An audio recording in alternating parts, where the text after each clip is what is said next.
सम्मानित मुसल्लिन कराम अस्सलामु आलैकुम वरहमतुल्लाह। आज के जुमादा सानिया मासेर द्वितीय खुतबा। आज के आमरा इंशाअल्लाह ताआला आलोचना करब जे इल्मे दीन शिक्षा ग्रहण करा, इल्मे दीनेर मध्य गभीर ज्ञान अर्जन करा एटा फर्जे केफाया एबं आमरा आमादेर सन्तानदेरके प्राथमिक पर्याये कोन शिक्षा দিব এই সম্পর্কে আলোচনা করব। আল্লাহ রাব্বুল আলামিন বলার বুঝার এবং আমল করার তৌফিক দান করুক, আমিন। আমাদের নবী মুহাম্মদুর রাসূলুল্লাহ সাল্লাল্লাহু তাআলা আলাইহি ওয়াসাল্লাম ইলমে দ্বীন অর্জন করার গুরুত্ব বর্ণনা করতে যেয়ে ইরশাদ করেন, তলাবুল ইলমে ফারিদাতুন আলা কুল্লি মুসলিম। এর অর্থ হলো যে এলেম তলব করা, অন্বেষণ করা, জ্ঞান অর্জন করা ফরজ প্রত্যেক মুসলমানের জন্য। এখানে মুসলিম শব্দটা যদিও পুরুলিঙ্গ, পুরুষের জন্য, কিন্তু এখানে পুরুষের মধ্যে মহিলাও রয়েছে।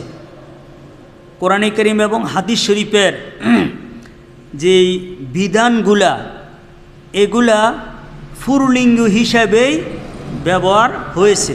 যেমন আকিমুস সালাহ ওয়া আতুজ যাকা, সুমু, সবগুলা শব্দ হলো পুরুলিঙ্গের শব্দ। পুরুষদেরকে আল্লাহ তাআলা সম্বোধন করে বলেছেন, আর পুরুষের অধীনে নারীরাও রয়েছে। এবং অন্য একটি রিওয়ায়াতে রয়েছে যে তলাবুল ইলমে ফারিদাতুন আলা কুল্লি মুসলিমিন ওয়া মুসলিমাহ। হ্যাঁ, নারীদের কথাও স্বতন্ত্রভাবে রয়েছে। এখন একজন ব্যক্তির নিত্য প্রয়োজনীয় ঈমান আমলের যে সমস্ত এলেম বা জ্ঞান এগুলা সবাইকেই অর্জন করাটা প্রয়োজন রয়েছে। আর ধর্মীয় জ্ঞানে গভীর জ্ঞান অর্জন করা এইটার হুকুম হলো ফরজে কেফায়া। এই ব্যাপারে আল্লাহ রাব্বুল আলামিন ইরশাদ করেন, ওয়ামা কানাল মুমিনুনা লিয়ানফিরু কাফা ফালাউলা নাফারা মিন কুল্লি ফিরকাতিন মিনহুম তায়ফাতুন লিয়াতাফাক্কাহু ফিদ্দীন। আল্লাহ বলেন, সকল মানুষ সকল মোমেনরাই একসাথে বের হয়ে যাবে এমনটা হইতে পারে না। কারণ ইলমে দ্বীন শিক্ষা করার জন্য অথবা জেহাদের জন্য সবাই যদি ঘর থেকে বের হয়ে যায় তাহলে বাড়িঘর দেখাশোনা করা, তন্মধ্যে যাহারা নাবালক রয়েছে, বৃদ্ধ রয়েছে, জীবিকা নির্বাহের বিষয় রয়েছে, তাহলে এটা কি হবে?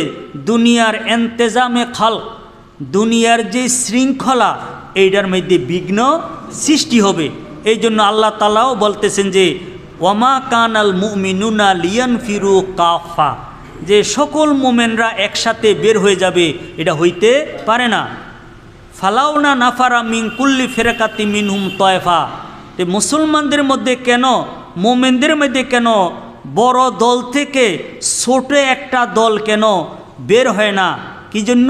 লিয়াতাফাক্কাহু ফিদ্দীন, যে তাহারা দ্বীনকে শিক্ষা গ্রহণ করবে।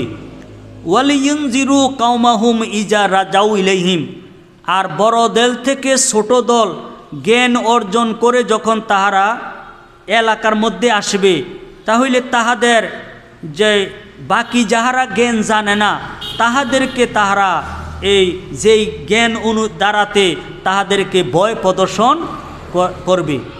হ্যাঁ, লাআল্লাহুম ইয়াহজারুন, যে যাহারা বাড়ির মধ্যে রয়েছে জ্ঞান অর্জন করে নাই তাহারা ওই যাহারা জ্ঞানবান হয়েছে তাহাদের কথায় তারা ভয় ভীতি তাদের অন্তরের মধ্যে আসবে, অর্থাৎ জ্ঞান অনুসারে তাহারা আমল করবে। এটা সূরা তওবার 122 নম্বর আয়াত।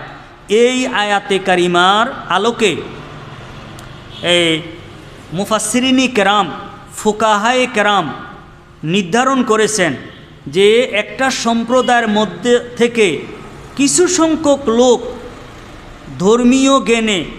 ধর্মীয় জ্ঞানের সকল বিষয়ে বুৎপত্তি অর্জন করা, গভীর জ্ঞান অর্জন করা, এটা ফরজে কেফায়া।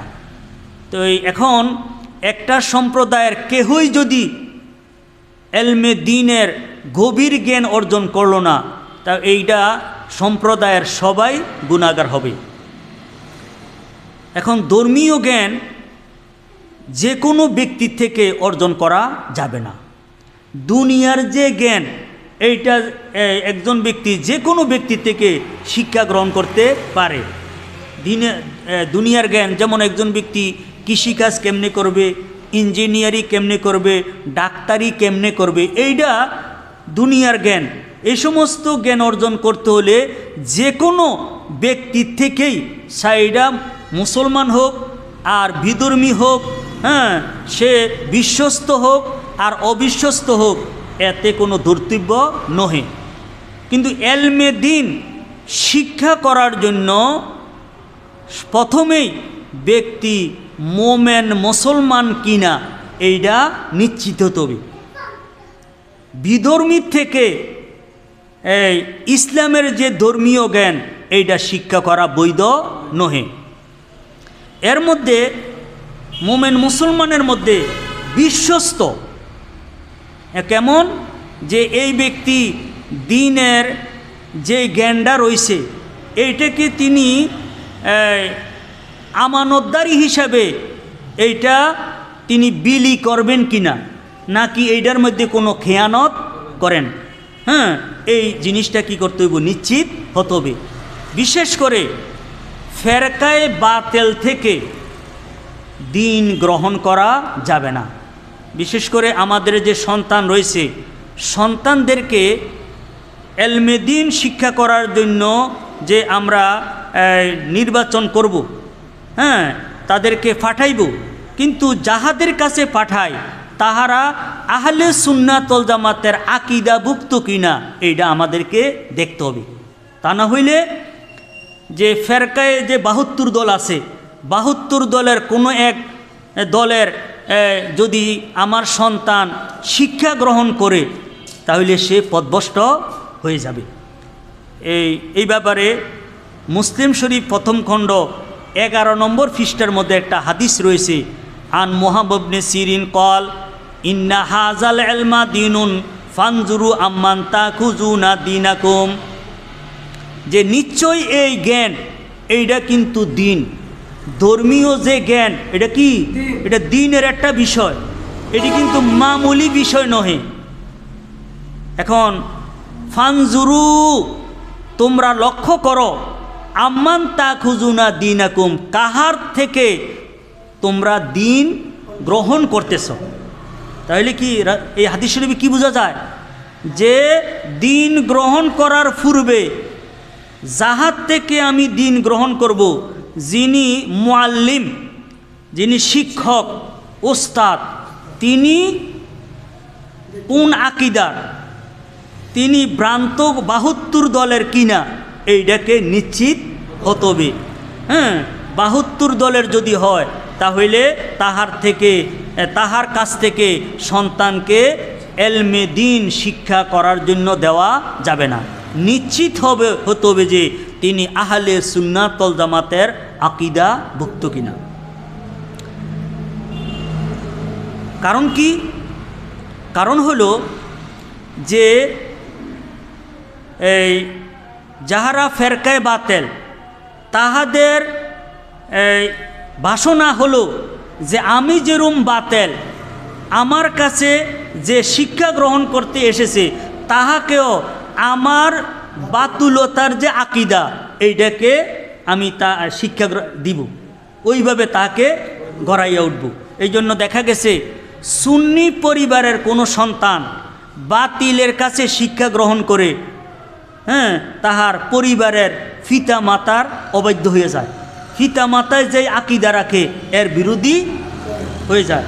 এমনও দেখা যায় সন্তান পিতা মাতাকে পর্যন্ত কাফের বলে ফেলে, কারণ আহলে সুন্নাত ওয়াল জামাতের আকীদার বিরোধী সে শিক্ষা গ্রহণ করেছে। হ্যাঁ, তো এই জন্য আমাদেরকে আমাদের সন্তানকে এলমে দ্বীন শিক্ষা করাইতে হবে, কিন্তু করাইতে যাইয়া যেন বাতিল যেই ফেরকায়ে বাতিল যে রয়েছে তাহাদের কাছ থেকে এলমে দ্বীন শিক্ষা গ্রহণ করা যাবে না। সুনানে দারামি শরীফের প্রথম খণ্ড 104 নম্বর পৃষ্ঠার মধ্যে একটা হাদিস রয়েছে। আন আসমা ইবনে ওবাইদ ক্বালা দাখালা রাজুলান মিন আসহাবিল আহওয়ায়ে আলা ইবনে সিরিন, বড় তাবি মুহাম্মদ ইবনে সিরিন, তিনির নিকটে ফেরকায়ে বাতেলের 2 লোক আসলো। ফাকাল আয়সা বলল যে ইয়া আবা বকরিন, ওই মুহাম্মদ ইবনে সিরিন রহমতুল্লাহর কুনিয়ত হলো আবু বকর, বলল যে হে আবু বকর, নুহাদ্দিসুকা বে হাদিসিন, আমরা আপনার নিকটে একটা হাদিস বর্ণনা করব। ক্বালা লা, তো মুহাম্মদ ইবনে সিরিন তিনি জানেন যে যেই 2 লোক আসছে তারা কি ফেরকায়ে বাতেল, তাহাদের জবান থেকে হাদিস শোনা যাবে না। ক্বালা ফানাকরাউ আলাইকা আয়াতাম মিন কিতাবিল্লাহ, এরপরে তারা বলল যে আমরা আপনার নিকটে কোরআনে কারীমের একটা আয়াত তেলাওয়াত করি। ক্বালা লা, এরপরও তিনি বলেন যে না, তোমাদের জবান থেকে কারণ তোমরা কি ফেরকায়ে বাতেল, তোমাদের জবান থেকে আল্লাহর কেতাবের আয়াতও আমি শুনব না। এরপরে তিনি বললেন লা তাকু মান্নি আন্নি আও লা আকু মান্না, হয়তোবা তোমরা দুজনে আমার কাছ থেকে চলে যাবে, তা না হয় আমি চলে যাব। কারণ ফেরকায়ে বাতেলদের সাথে সময় দেওয়া এইটা কি, এইটাও ক্ষতি রয়েছে। ক্বালা, তো বর্ণনাকারী বলেন ফাখারা যা, এই ফেরকায়ে বাতেল নিরুপায় হয়ে তাহারা এই মুহাম্মদ ইবনে সিরিন রহমতুল্লাহর কাছ থেকে বের হয়ে গেল। ফাকালা বাজুল আসহাবে ইয়া আবা বকরিন ওয়ামা কানা আলাইকা আইয়াকরা আলাইকা আয়াতাম মিন কিতাবিল্লাহ তাআলা, বলো যে হে আবু বকর, যে তারা হাদিস বর্ণনা করার জন্য চেয়েছিল, এইটাকে আপনি নাকচ করলেন। হ্যাঁ, হাদিসের মধ্যে কোনো বানাইয়া হাদিস বলে লাইতে পারে, কিন্তু আপনার কাছে তো আল্লাহর কেতাবের একটা আয়াত তেলাওয়াত করতে চাইছে, আপনি এইটারে কেন শুনলেন না তাদের কাছ থেকে? ক্বালা, তো ওই মুহাম্মদ সিরিন উত্তর বলেন যে ইন্নি খাশিতু আইয়াকরা আলাইয়া আয়াতান ফায়ুহারিফানি হা, তে আমার ভয় হয় যে তাহারা কোরআনে কারীম তেলাওয়াত করতে যাইয়া এইটার মধ্যে কোনো হেরফের করে লাগব। হ্যাঁ, ফায়াকিরু জালিকা ফি কালবি, আর এইটা আমার অন্তরের মধ্যে বদ্ধমূল হয়ে যাবে। এই জন্য এখানে মুহাম্মদ ইবনে সিরিন তিনি বড় মুহাদ্দিস তাবি, তিনি পর্যন্ত ফেরকায়ে বাতেলদের কাছ থেকে হাদিস শরীফও শোনেন নাই, কোরআনে কারীমের আয়াতও শোনেন নাই। তো বর্তমান জমানায় আমরা যারা সাধারণ আছি আমাদের কি আরও বেশি, কারণ যারা ফেরকায়ে বাতেল তাহারা কিন্তু চেহারাও অনেকের দেয়া যায় হাফ লেডিস, আবার যেমনি মেকআপ করে আইয়ে কণ্ঠ কি সুন্দর না হইলেও এইগুলোর ওই ইয়ার মাধ্যমে, যন্ত্রের মাধ্যমে কি করে লায়, সুন্দর করে আকর্ষণীয় করে লায়। এই জন্য অনেক ইয়ে রয়েছে, পুরুষ এই নেটের মধ্যে বক্তা আছে, তাহাদের ওয়াজ মহিলারা শোনা জায়েজ নাই, কারণ তাদেরকে দেখলে মহিলারা ওই তাদের প্রতি আসক্ত হয়ে যায়। আর অনেক তো পুরুষও দেওয়া জায়েজ নাই, এইভাবে কি করে যায়, সাজ্জা গাজ্জা সাজ্জাইয়ে। তো এই জন্য যে ফেরকায়ে বাতেলদের জবানও কি আহলা মিনাল আসাল, মধুর থেকে আরও মিষ্টি। এই জন্য ফেরকায়ে বাতেলদের যেই আলোচনা, তাহাদের কাছ থেকে দিন গ্রহণ করা যাবে না। এখন আমরা আমাদের যে সন্তান রয়েছে, সন্তানদেরকে প্রথমে আমরা কোন জ্ঞান শিক্ষা দিব, এই ব্যাপারে আমাদের নবী মুহাম্মদ রাসূলুল্লাহ সাল্লাল্লাহু তাআলা আলাইহি ওয়াসাল্লাম দিক নির্দেশনা দিয়েছেন। আন আলিয়িন রাদিয়াল্লাহু তাআলা আনহু আনিন নবী সাল্লাল্লাহু আলাইহি ওয়াসাল্লাম قال আদিবু আওলাদাকুম আন সালাসি খিসাল হুব্বে নাবিয়ুকুম ওয়া হুব্বে আহলে বাইতিহি ওয়া কিরাতিল কুরআন। আলী কারামাল্লাহু ওয়াজহু থেকে বর্ণিত, তিনি নবী করিম সাল্লাল্লাহু আলাইহি সাল্লাম থেকে ইরশাদ করেন যে রাসূল সাল্লাম বলেছেন যে তোমরা তোমাদের সন্তানদেরকে 3টি বিষয় সম্পর্কে শিক্ষা দাও। 1 নম্বর হুব্বে নাবিকুম, তোমাদের নবীর ভালোবাসা মোহাব্বতের শিক্ষা দাও। ও হুব্বে আহলে বাইতিহি, রাসূল সাল্লামের আহলে বাইতের ভালোবাসা শিক্ষা দাও। ও কেরাতিল কোরআন, এবং কোরআনে কারিমের তেলাওয়াত, কোরআনে কারিম যেন সন্তান কি পাঠ করতে পারে এইটার শিক্ষা দাও। কয়টা শিক্ষা? 3টি। ফাইন্না হামালাতাল কোরআনে ফি জিল্লিল্লাহি ইয়াউমা লা জিল্লা ইল্লা জিল্লুহু মাল আম্বিয়াইহি ওয়া আসফিয়াইহি। তো রাসূল সাল্লাম বলেন, কেননা কোরআনের বহনকারী, কোরআনের ধারণকারী যারা কোরআনে কারিম পড়ব, কোরআনে কারিম মুখস্থ করব, কোরআনে কারিমের সাথে ভালোবাসা থাকবে, তাহারা ফি জিল্লিল্লাহ, আল্লাহ রাব্বুল আলামিনের ছায়ার মধ্যে থাকবো। ইয়াউমা, ওই দিন, লা জিল্লা ইল্লা জিল্লুহু, ওই দিন আল্লাহ রাব্বুল আলামিনের ছায়া ছাড়া আর কোনো ছায়া থাকবে না। এখানে ছায়া দ্বারা তো কি, ছায়া তো এরম নি আল্লাহ এরম ছাতির মতন বা সামিয়ানার মতন আইব এরপরে আল্লাহর ছায়া হইব না, এটা হলো আল্লাহ রাব্বুল আলামিনের বিশেষ ব্যবস্থাপনা। বিশেষ কি, আর বিশেষভাবে লেওয়ায়ে হাম, আমাদের নবী মুহাম্মদুর রাসূলুল্লাহ সাল্লাল্লাহু আলাইহি সাল্লাম, এই বিয়াবাড়ির মধ্যে যে সামিয়ানা করে স্টেজ করে, এটা কি দুলা করে না ঘরের তারা করে? অন্যরা করে। এই জন্য লেওয়ায়ে হাম রাসূল সাল্লামের বিশেষ এই প্রশংসার যে জান্ডা, এইটার নিচে তো যাহারা মোমেন তারা থাকবো। তো এই যে জান্ডার, এই যে নিরাপদে থাকার জন্য যে ব্যবস্থাপনা, এটা কি রাসূল সাল্লাম করবেন, আল্লাহ করবেন? এই জন্য বলা হয়েছে এটা কি আল্লাহর ছায়া। কার ছায়া? এই যে তত্ত্বাবধানটা, এইটার যে ব্যবস্থাপনাটা কে করবেন? আল্লাহ রাব্বুল আলামিন করবেন। আমি দেখলাম এক ফেরকায় বাতেল নুর ইসলাম অলিপুরি কয় নবীর ছায়া নাই কি রে? আল্লাহরও তো ছায়া আছে। এই হাদিস শরীফ দ্বারাতে প্রমাণ করে ওই আমরা না বলি যে রাসূল সাল্লাম নূরে মুজাসসাম, এই জন্য রাসূলুল্লাহ সাল্লাল্লাহু আলাইহি সাল্লামের ছায়া নাই। তো এইটারে রাসূল, ওই যে এইটারে মাটি, রাসূল সাল্লাম কি মাটির, এইটারে সাব্যস্ত কইরা কি করেছে, কয় যে নবীর কেন, নবীর ছায়া থাকা ছায়া না থাকা এটা নূরের কোনো কি না দলিল না, কারণ আল্লাহরও তো কি নাই, আল্লাহরও তো ছায়া আছে। নাউজুবিল্লাহ মিন জালিক। আসলে এই জন্য দেখছিনি এখানে হইল ফি জিল্লিল্লাহ, প্রত্যেক সকল ইয়ার মধ্যে মুহাদ্দিসিন কেরামরা এটা দ্বারাতে আল্লাহ রাব্বুল আলামিনের যে কোনো কি ছায়া আছে নাকি, আল্লাহ তাআলার কি দেহ মোবারক আছে নাকি? তাই ফি জিল্লিল্লাহি ইয়াউমা লা জিল্লা ইল্লা জিল্লুহু। তো এখানে যাহারা কোরআনের বহনকারী, তাহারা আল্লাহ রাব্বুল আলামিনের বিশেষ এখানে তত্ত্বাবধানে বিশেষ নিরাপদে থাকবে। মা আম্বিয়াইহি, নবীদের সাথে, ওয়াসফিয়াইহি, যাহারা সুফিয়ায়ে কেরাম, অর্থাৎ যাহারা কি খাঁটি আল্লাহর বন্দা, তাহাদের সাথে। এই হাদিসটি ইমাম দাইলার রহমতুল্লাহ ফেরদাউসের মধ্যে এবং ইমাম সুয়ুতি রহমতুল্লাহ জামে সগীর কিতাবের মধ্যে এনেছেন।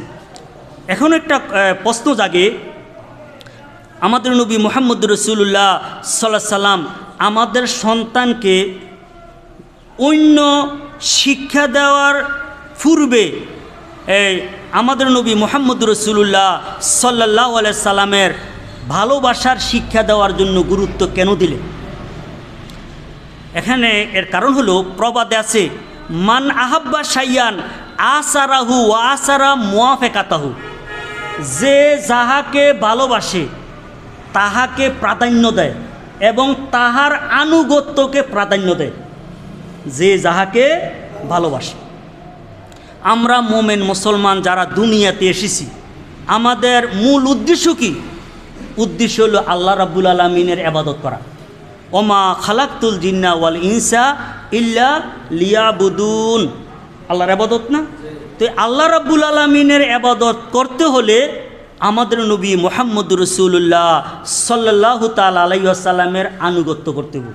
কারণ ওমাইয়ুতির রাসূলা ফাকাদ আতা আল্লাহ, যে ব্যক্তি রাসূল সাল্লামের আনুগত্য করে সে আল্লাহরই আনুগত্য করে। এখন রাসূলুল্লাহ সাল্লাল্লাহু আলাইহি ওয়াসাল্লামের আনুগত্য কোন সময় করব? যখন রাসূলুল্লাহ সাল্লাল্লাহু আলাইহি ওয়াসাল্লামকে ব্যক্তি ভালোবাসবে। এখানে আমরা যারা মুমিন মুসলমান, আমরা যে দ্বীনের নামাজ, রোজা, হজ, যাকাত, জিহাদ, কোরআন তেলাওয়াত যাহা আছে এগুলো করার পিছনে কারণ কি? কারণ হলো আমরা আমাদের নবী মুহাম্মদুর রাসূলুল্লাহ সাল্লাল্লাহু তাআলা আলাইহি ওয়াসাল্লামকে ভালোবাসি। রাসূল সাল্লাম এইভাবে এই কাজ করার জন্য বলেছেন। এখন আমরা আমাদের সন্তানকে যদি রাসূলুল্লাহ সাল্লাল্লাহু আলাইহি ওয়াসাল্লামের ভালোবাসা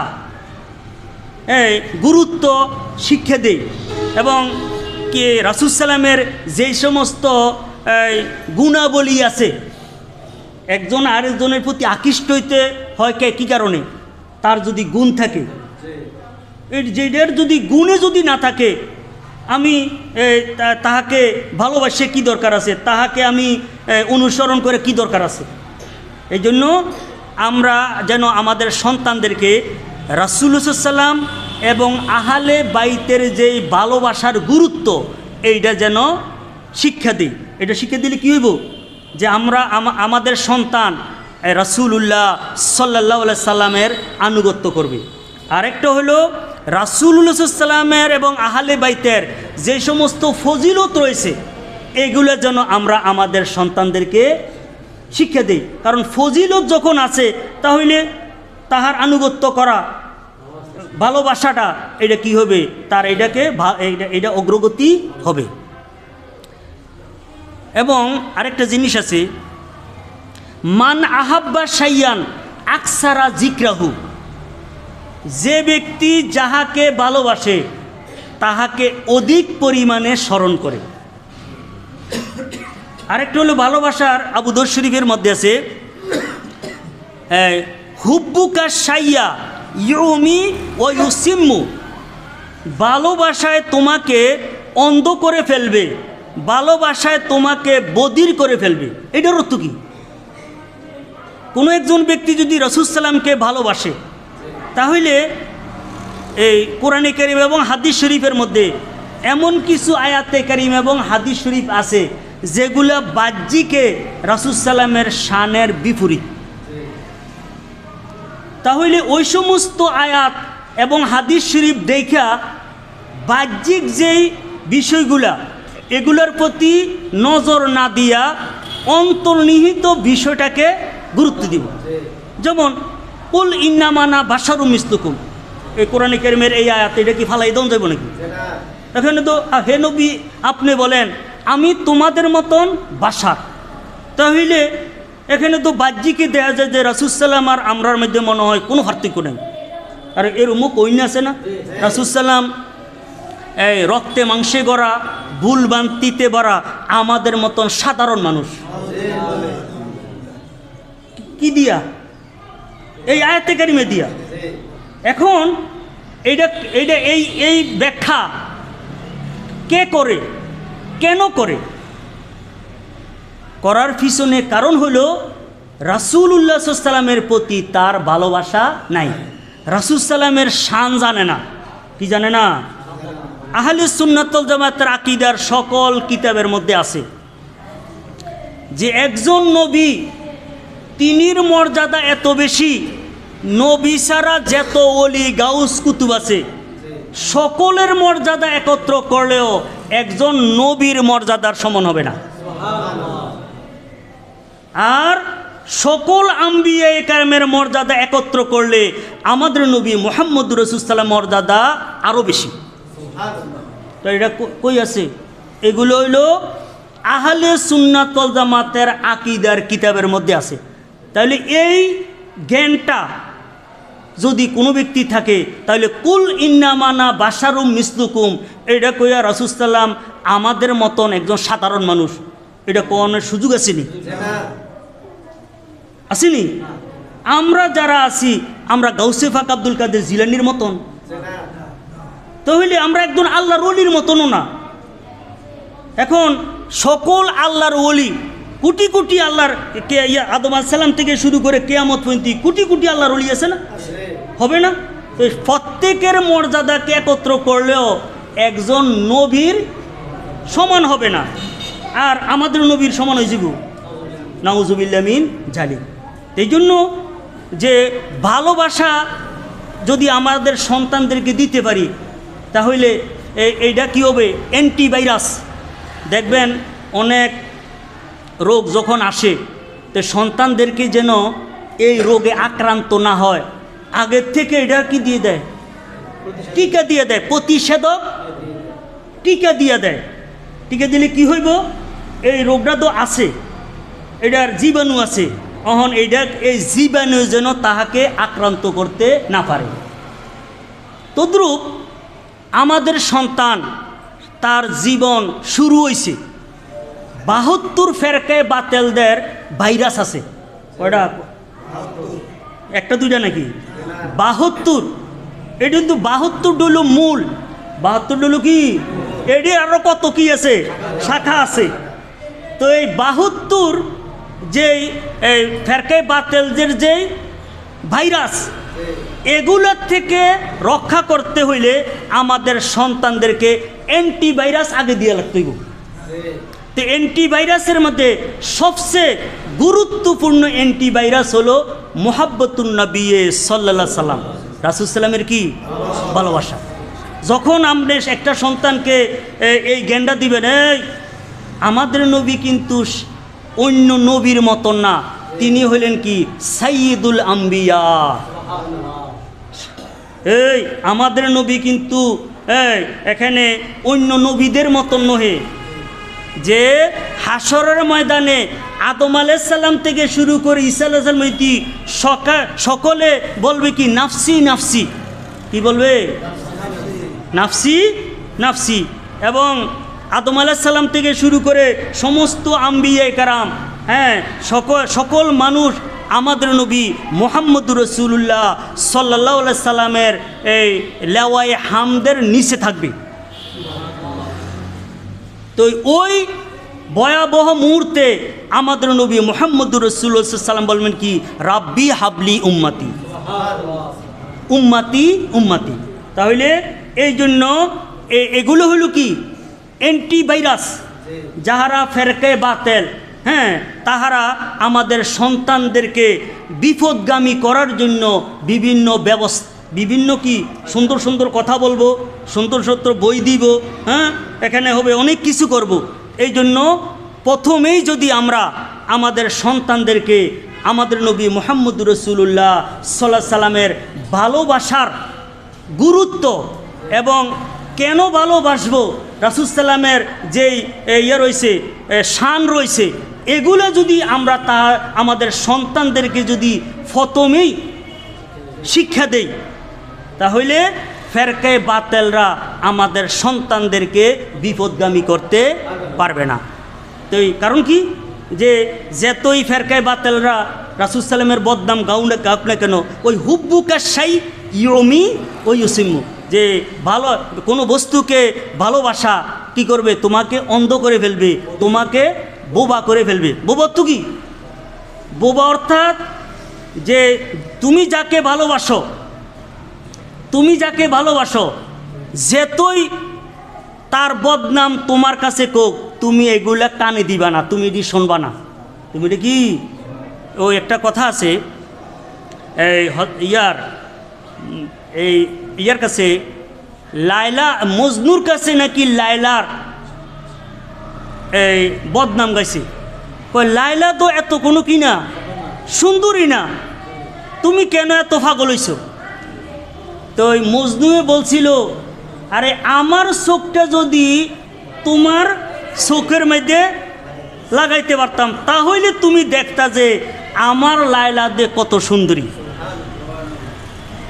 বুঝেছিনি?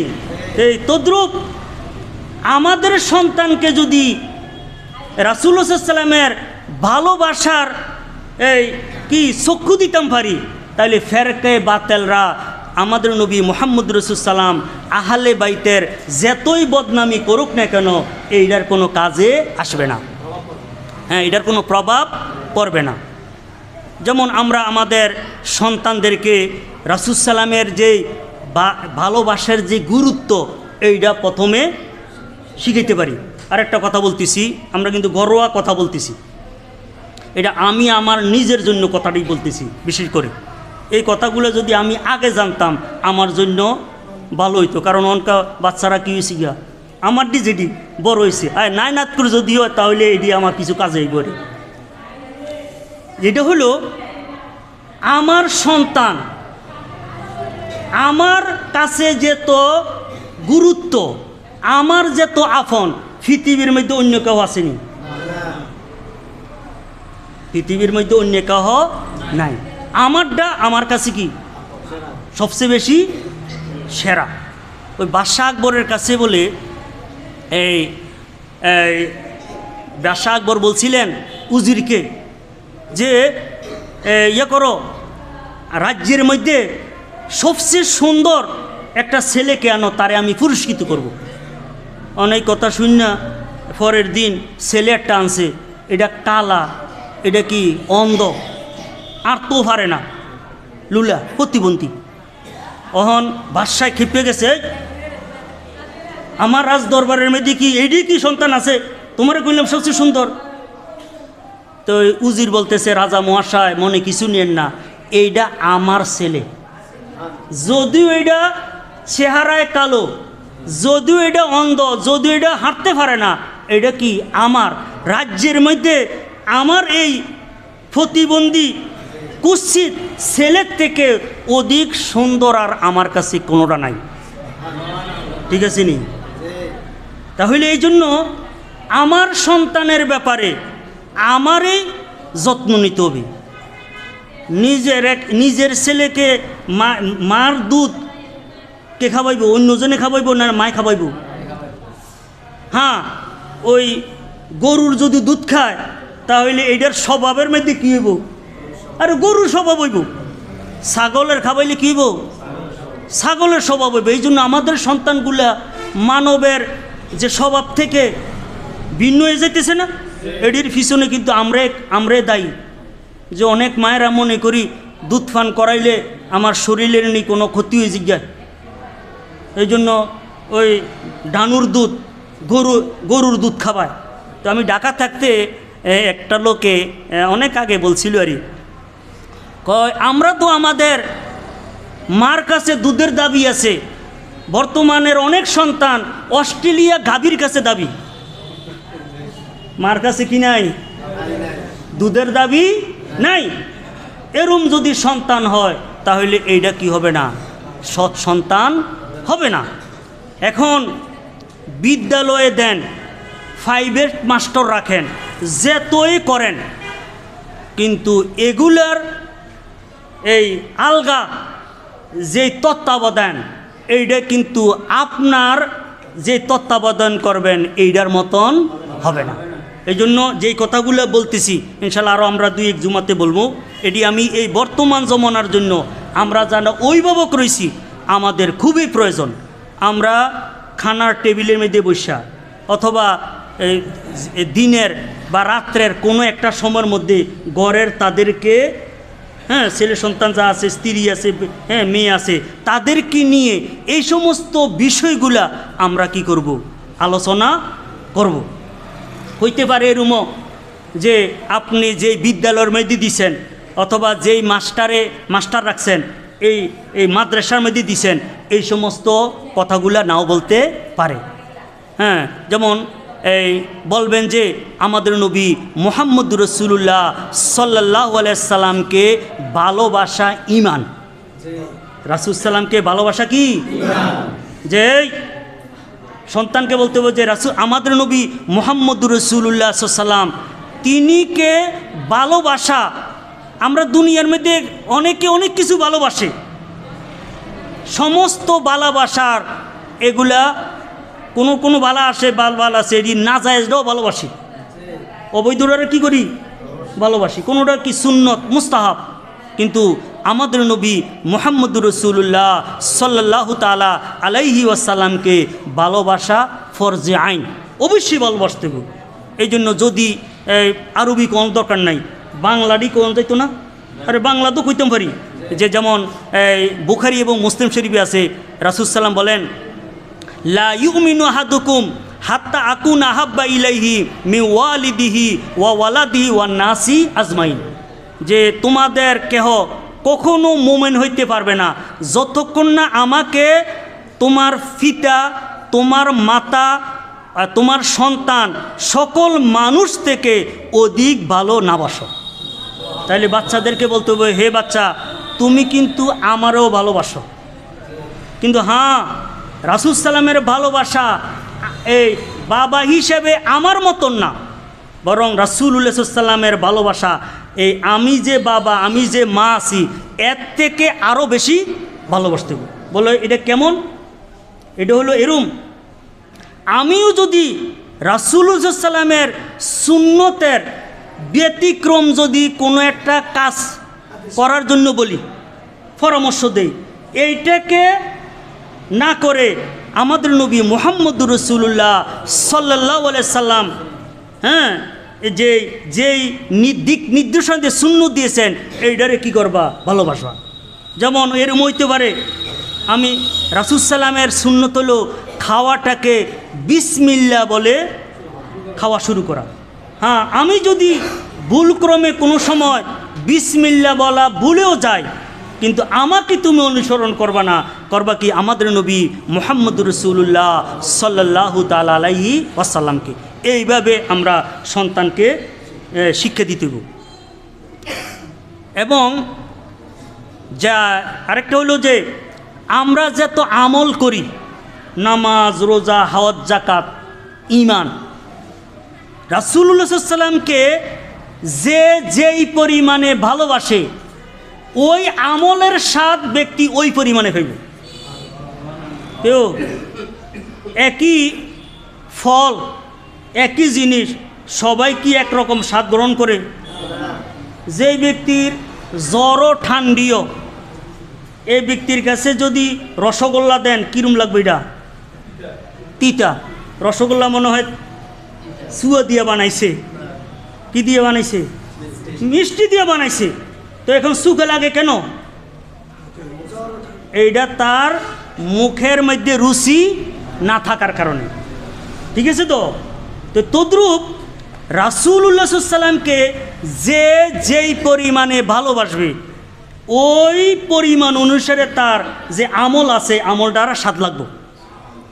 কেউ এত শীতের মধ্যে রাত্রির বেলাতে হ্যাঁ এই ফজরের আগে ঠান্ডা পানি দিয়া গোসল করা, এটা কি ভাল লাগে না খারাপ লাগে?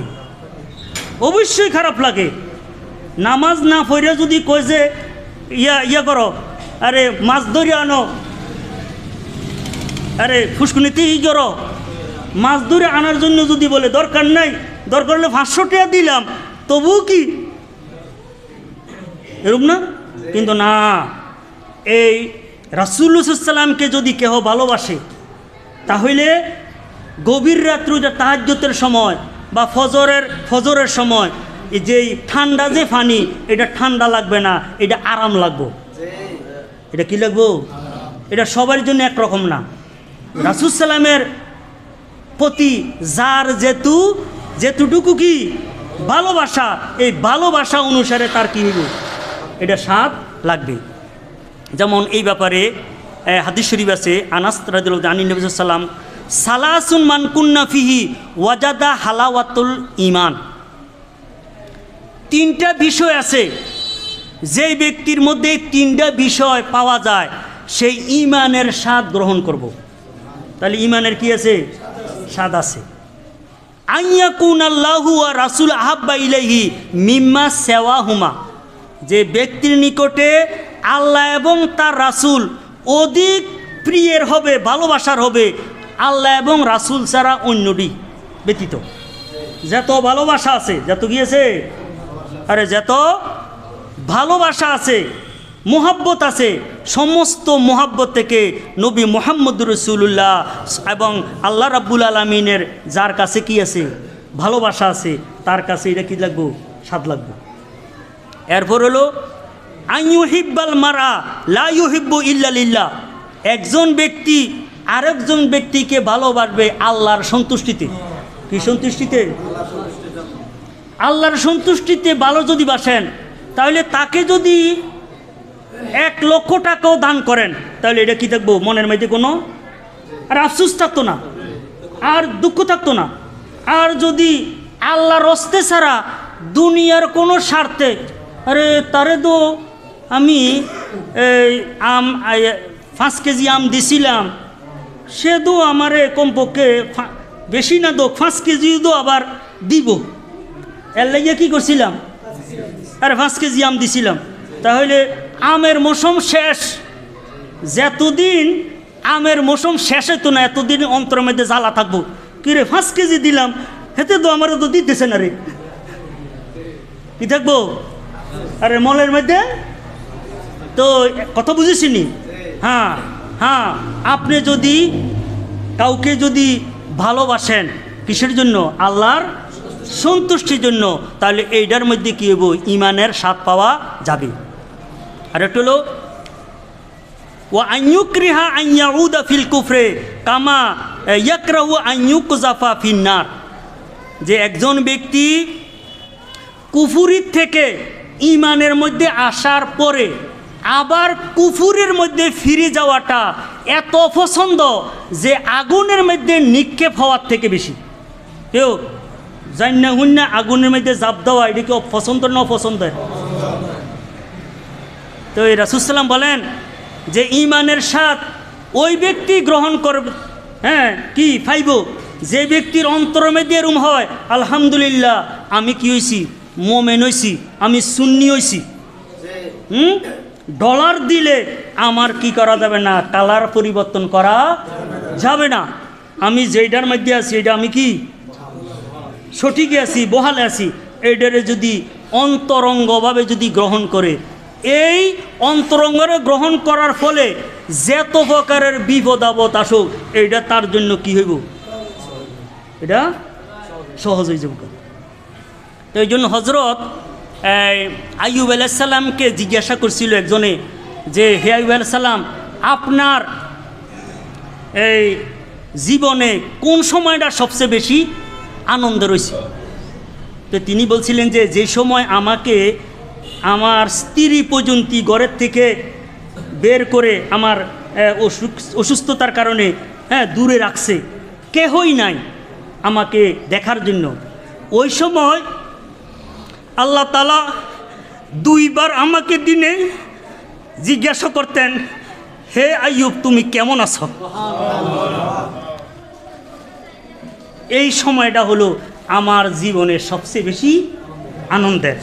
তাহলে যে যদি কোনো একজন ব্যক্তি যদি ঈমান আমলকে যদি আন্তরিকভাবে যদি গ্রহণ করে, এইটার থেকে তাহাকে বারণ করার জন্য যত প্রকারের তাকে লাঞ্ছনা দেওয়া হোক, এটা তার জন্য কি হবে, এটার মধ্যে তাকে সে স্বাদ পাবে।